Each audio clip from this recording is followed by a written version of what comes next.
You're listening to the Bear in Mind podcast, episode number 64. A podcast uncovering identity, color, and love, where driving yourself crazy is totally sane and curable.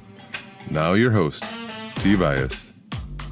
I cannot tell you how many times I've talked to somebody and they talk about their vision board. And it's a big thing. I think it was brought about by books and TV shows and things like that it was kind of really important to create it. And the experience I had is I did try to create one and I didn't finish it. And then people started saying, well, you can create it digitally on Pinterest. And well, I didn't do that because I used Pinterest, but not very often. So today it's about the good, the bad, and the best of having a vision board. And so to start first, I'm going to separate out the two words, vision and board. It is important when you're going after something you want and you have a goal that you have a vision. And the other part of it, board, is just the form. And you get to choose whatever form you want. And so creating a board that has words and images of that vision is one way to have a vision. It's not the way to have a vision. And so that's the great thing about creating a vision board is it actually gets you to start visualizing the thing that you want, the thing you want to create in your life. And that is really a requirement to achieving anything you want, is to visualize something that may seem impossible to you at this moment. If it's losing weight, if it's earning more money, that might seem really impossible to you. And what I want to offer you is that anything that's been created in this world was first a vision, an idea in somebody's head, and it seemed really impossible. Even things like electricity, the lamp that's in your room, the computer, the phone, the smartphone, it was a vision in somebody's head, probably multiple people's heads, and then it was created. So that's why having a vision is really important.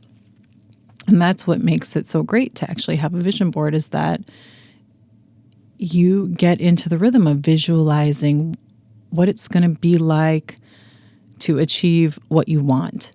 What is it going to look like? What is it going to feel like?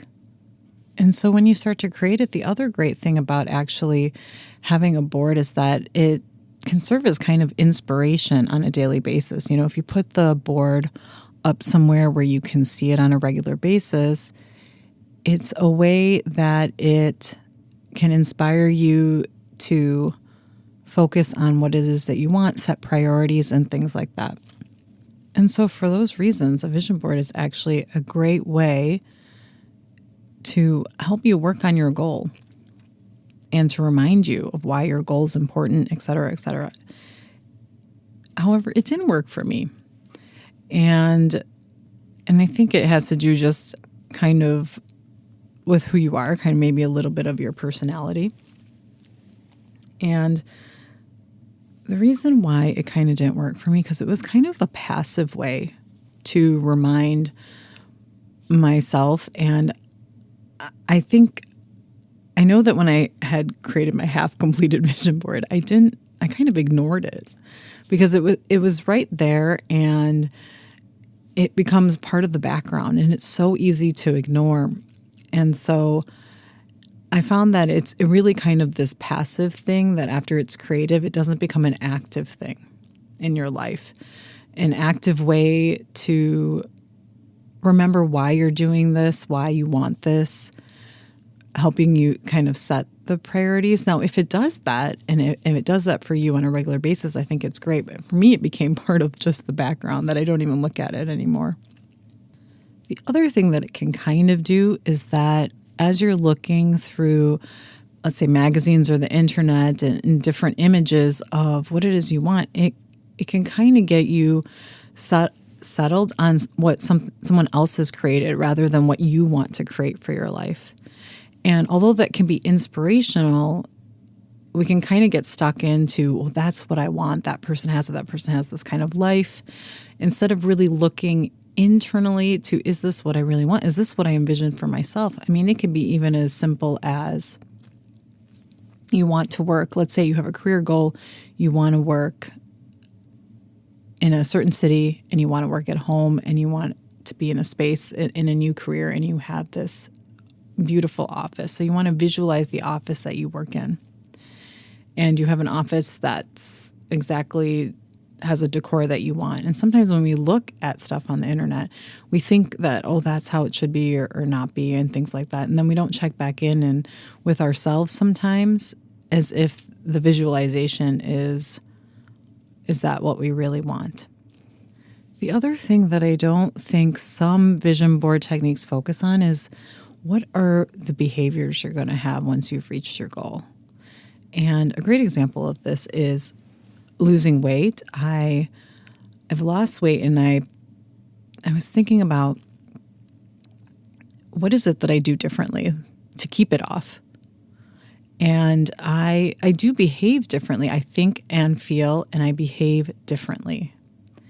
And sometimes the vision board doesn't include what that means. And that means the behaviors I have when there's the holidays and there's a huge amount of food available and there's stuff that I want that I also know that if I eat it, that it'll cause skin inflammation and things like that, because that's what my current goal is right now. And it can kind of miss that important step because the person that has achieved a goal and acting and living as that person, which is you ultimately, that future self of yours, sometimes the vision board misses those kind of behaviors. What is that person thinking and feeling in that moment when there's a whole table full of food and cakes and all the things that I want? What is it that I'm thinking and feeling and behaving in those moments? And I think that that's where sometimes the vision board can miss that part.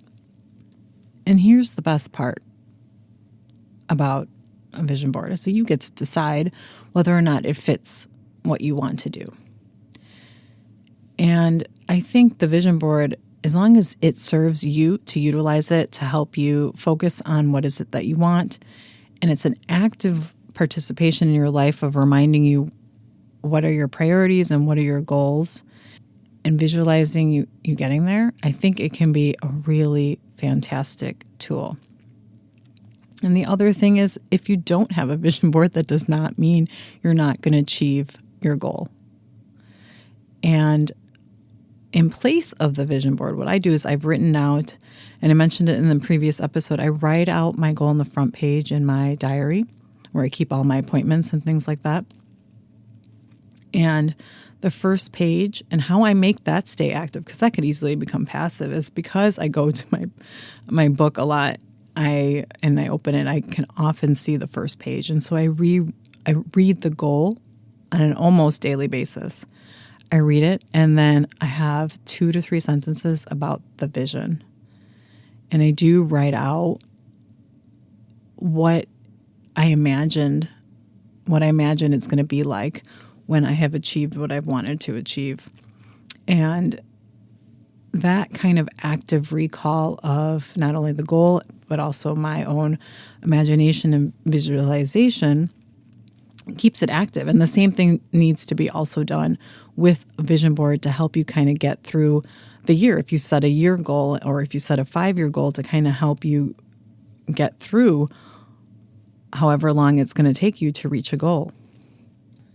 And so no matter how you go about it, doing the vision board or writing it on a piece of paper, both are going to be great because it's going to be outside of your head. And it's going to, as long as you keep it active in your life, it's going to help you focus your brain that might seem most of the time unfocused. And it's going to get you closer and closer to creating possibility from what you used to see as impossible. So I'm going to wrap it up here, and I'll check back with you next week. Thanks for listening. Listen for a new episode next Tuesday by subscribing on your favorite podcast platform. Bye for now.